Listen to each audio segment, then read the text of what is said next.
ไม่สูงค่ะตอนนี้มีข่าวแห่งการก่อเนืองถุงยาละวากาเกี้ยงใหม่ที่ยอบก้มโต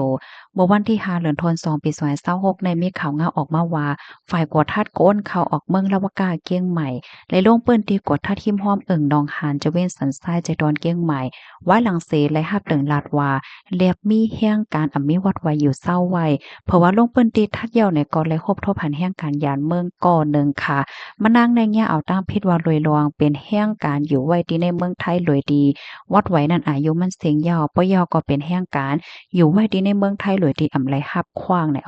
ผู้มีปนพ่นเขาก็เอาตัวมานั่งในทรงกว่าที่ห้องผลิตแม่โจเสเปิดดาเดปันตัวตามกว่าเลยฮู้ว่ามานั่งในเข้ามาดินในเมืองไทย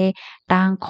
แลนลิ้นแม่สายตาขี้เล็กเฮ็ดตั้งไหวคำแลนเลนโจข้าปตภาเสียวก็เข้ามาสืบนั่นในก็เขาเว้งเกี้ยงใหม่สีเหตุการณ์เฮ็ดลองหมดใสที่เฮิรนหลังได้มาเข้าตั้งหึง โคกเลิศไหนคะ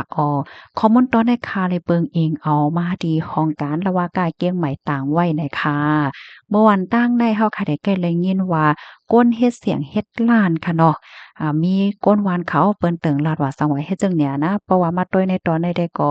ตีขอตีเฮิรนเหตุการณ์จ้อมเฮิรนก็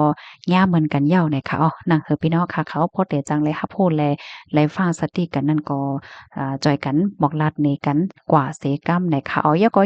พี่น้องค่ะที่เป็นแห่งการอย่าลืมด้วยป้าว่าวัดไหวเจ้าเก่านั้นอายุอาสักมันหมดเมื่อไหรเดลัยต่อเมื่อไหรจึงหือเฮ็ดจังได๋คะเนาะย้อนก็เพราะว่า